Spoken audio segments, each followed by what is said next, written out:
শেখ হাসিনা যে পালালেন এটা ঠিক হয়নি। তিনি যদি পালানোর পরিবর্তে আত্মহত্যা করতেন, মারা যেতেন, বন্দী হতেন, তাহলে সেটি তার জন্য অনেক অনেক সম্মানের বিষয় হতো। শেখ হাসিনার জন্য আমি দোয়া করতাম, সবসময় দোয়া করতাম।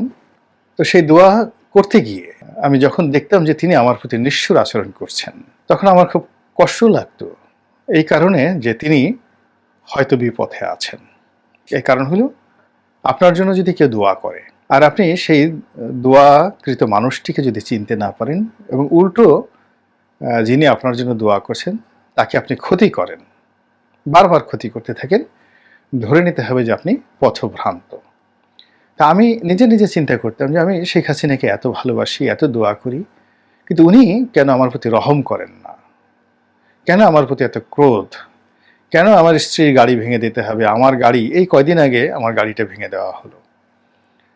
তো এইগুলো যারা ভেঙেছে তারা তো একেবারে সরাসরি আমার গাড়ি প্রধানমন্ত্রীর নির্দেশ ছাড়া ভাঙানো হয়নি। আমার গ্রামের বাড়ি, সেই আমার বাবার আমলের বাড়ি, মাটির সঙ্গে মিশিয়ে দিয়েছে, টিউবওয়েলটা উঠিয়ে নিয়েছে। আমার বৃদ্ধা মা, মানে ওইখান থেকে আজ যেমন শেখ হাসিনা গণভবন থেকে বের হওয়ার জন্য ৪৫ মিনিট সময় পায়নি, আমার মাকেও ঠিক আমার বাড়ি থেকে বের করার জন্য আধা ঘন্টার সময় আমাকে দেওয়া হয়নি। এর মধ্যে বুলডোজার দিয়ে পুরো বাড়ি পটুয়াখালী ডিসি এবং তার যারা লোকজন আছে তারা প্রশাসনকে ব্যবহার করে তারা ভেঙে দিয়েছে। তো এই মানে অত্যাচার, অবিচারের পরেও আমি আল্লাহর কাছে বিচার চেয়েছি, কিন্তু আমি অভিশাপ দেইনি। আমি আল্লাহর কাছে প্রতিকার চেয়েছি, প্রাণ ভরে আল্লাহর কাছে কেঁদেছি। চোখের সামনে যেখানে বেড়ে উঠেছি, যে ঘরে আমার কত স্মৃতি, আমার বাসর ঘর, আমার জন্ম, আমার ছোট ভাইদের জন্ম, সব মিলিয়ে সেই গৃহটি, পিতার স্মৃতি, দাদার স্মৃতি, দাদির স্মৃতি, সেই বাড়িটি ভেঙে দেওয়া হয়েছে। তারপরও আমি কিন্তু অভিশাপ দেইনি। এর কারণ হলো যে আমি সবসময় কৃতজ্ঞ ছিলাম যে আমি যেহেতু দলটি করেছি, তিনি নেতা ছিলেন, মনোনয়ন দিয়েছিলেন, আমি তার অধীনে রাজনীতি করেছি। আজকের গোলাম মোল্লা রনির যতটুকু পরিচিতি, আওয়ামী লীগ না হলে, শেখ হাসিনা না হলে হয়তো আমি এখানে আসতে পারতাম কিনা আমি জানি না। এই কারণে আমি কৃতজ্ঞ ছিলাম এবং এখনও আছি। এই কারণে আমি কোনো অবস্থাতেই আজ তার যে পরিণতি হলো, করুণ পরিণতি হলো, এই পরিণতি আমি কখনো চাইনি। আর না চাওয়ার কারণে অতীতে সেই 2014 থেকে বারবার শুধু আমি আজকের এই পরিণতিটি যে ঘটতে পারে এই সতর্ক বাণী উচ্চারণ করে হাজার হাজার টকশো করেছি, অসংখ্য লেখা লিখেছি, বাংলাদেশ প্রতিদিনে লিখেছি, নয়া দিগন্তে লিখেছি, যুগান্তরে লিখেছি। তো সেই লেখাগুলোতে আমি বোঝানোর চেষ্টা করেছি আজকে তিনি যে করুণ পরিণতিতে পড়েছেন, ঠিক এই জিনিসটি 2014 থেকে আমি বারবার তাকে বলেছি লেখনের মাধ্যমে। তো সেই জিনিসটি আজকে ঘটছে, তিনি পালিয়ে গেছেন এবং সেই পালানোর যে দৃশ্য, যেভাবে গণভবন থেকে তিনি গেলেন, কিছু ভিডিও ফুটেজ বের হয়েছে।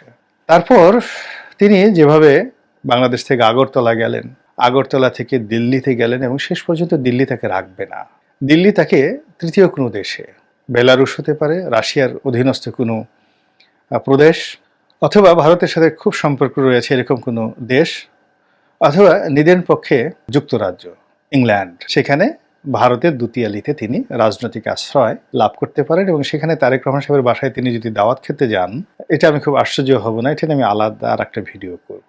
তো তিনি যেভাবে পালিয়েছেন এটা আমি কখনো স্বপ্নে কল্পনা করিনি, অথবা আমি চাইনি। কেন চাইনি? এর কারণ হলো আমি আওয়ামী লীগের অনেক মানুষকে চিনি যারা ভালো মানুষ, যারা দলটিকে ভালোবাসেন। আমি ফরিদপুর, এই যে সদরপুর চরভদ্র আসনে, এই আসনে সংসদ সদস্য প্রার্থী ছিলাম। প্রত্যন্ত অঞ্চলে সে 2001 সনে ঘুরেছি, বঙ্গবন্ধুর সঙ্গে সম্পর্ক ছিল, সাক্ষাৎ ছিল, এরকম অনেক বয়স্ক মানুষকে দেখেছি। আমি একদিন বঙ্গবন্ধুর সম্পর্কে বলছিলাম আর একজন লোক শিরশির করে কাঁপছিলেন আর কাঁদছিলেন। আমি বললাম যে বাবা আপনি কাঁদছেন কেন? ঘাড় ব্যথা করছে, কারণ আমার এই ঘাড়ের উপর বঙ্গবন্ধু হাত রেখেছিলেন একবার, ফলে সেই হাতের স্পর্শ স্মরণ করে আমার এই ঘাড়টা এখন কাঁপছে। তো এইরকম নিবেদিত প্রাণ মানুষ একজন দুজন নয়, কোটি কোটি মানুষ বাংলাদেশে আছে যারা কখনো টিআর চায়নি, কখনো কাবিখা চায়নি, কখনো মন্ত্রী হতে চায়নি, এমপি হতে চায়নি, এমনকি শেখ হাসিনার দেখার সাক্ষাৎও চায়নি, কিন্তু তার জন্য রোজা মানত করেছে, এখনো করছে, এবং এখনো কত মানুষ, কত নারী তার জন্য কাঁদছে।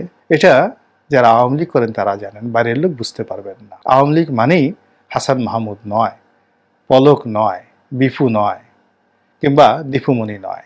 আওয়ামী লীগ মানেই জাহাঙ্গীর কবির নানক নয়, কিংবা যাদের অন্যান্য যারা খুব বদনাম কামিয়ে ফেলেছেন ওবায়দুল কাদের নয়। আওয়ামী লীগের অনেক অনেক নিবেদিত প্রাণকর্মী আছে। ফলে আজকের এই পতন, এটি আওয়ামী লীগের শেষ নয়। আওয়ামী লীগের আবার জন্ম হবে হয়তো নতুন কোনো নেতৃত্বের মাধ্যমে। হয়তো শেখ পরিবার এখানে আর আসবেন না, নতুন একটা আওয়ামী লীগ তৈরি হবে, কিন্তু আওয়ামী লীগের আদর্শ থেকে যাবে, এ কথা আমি নিশ্চিতভাবে বলতে পারি। তো যেটা বলছিলাম যে তিনি এই যে পালিয়ে গেলেন, অথচ তিনি কেবল নিজের কথা চিন্তা করলেন, তার ছেলে জয়ের কথা চিন্তা করলেন, পুতুলের কথা চিন্তা করলেন। তিনি তার চাচাতো, মামাতো, খালাতো, ফুফাতো ভাই কারো কথা চিন্তা করলেন না। তিনি তার কোটি কোটি ভক্তদের কথা চিন্তা করলেন না, আওয়ামী লীগের নেতাকর্মীদের কথা চিন্তা করলেন না, যাদের উপর ভিত্তি করে তিনি আজকের এই অবস্থানে এসে পৌঁছেছেন তাদের কথা চিন্তা করলেন না। আমি আজকের এই ভিডিওটি করছি বিজয় দিবসে, দ্বিতীয় বিজয় দিবস।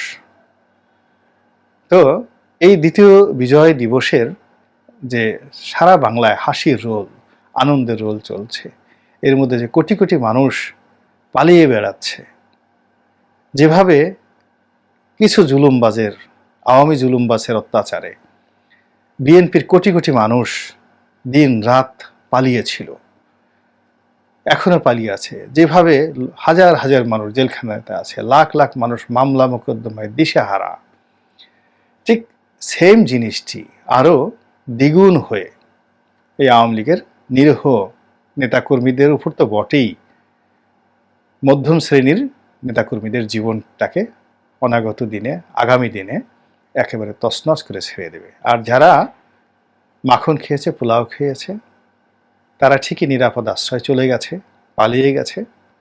আবার অনেকে ভুল পাল্টিয়ে টাকা দিয়ে, পয়সা দিয়ে এই সমাজে আপনার সঙ্গে আমার সঙ্গে মিশে থাকার চেষ্টা করবে, আত্মীয়তার বন্ধন দিয়ে বা অন্য কোনোভাবে। তো কাজেই শেখ হাসিনা যে পালালেন, এটা ঠিক হয়নি। তিনি যদি পালানোর পরিবর্তে আত্মহত্যা করতেন, মারা যেতেন, বন্দী হতেন, তাহলে সেটি তার জন্য অনেক অনেক সম্মানের বিষয় হতো। তার নেতাকর্মীরা গর্ব করে বলতে পারত যে আমাদের জন্য তিনি মারা গিয়েছেন, তিনি আমাদেরকে ছেড়ে যাননি।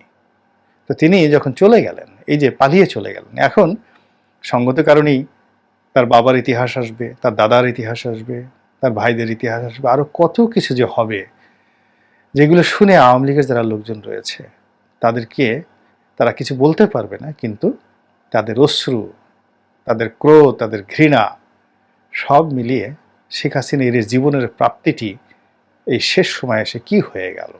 আল্লাহ আমাদের এই অবস্থা থেকে শিক্ষা নেয়ার তৌফিক দান করেন।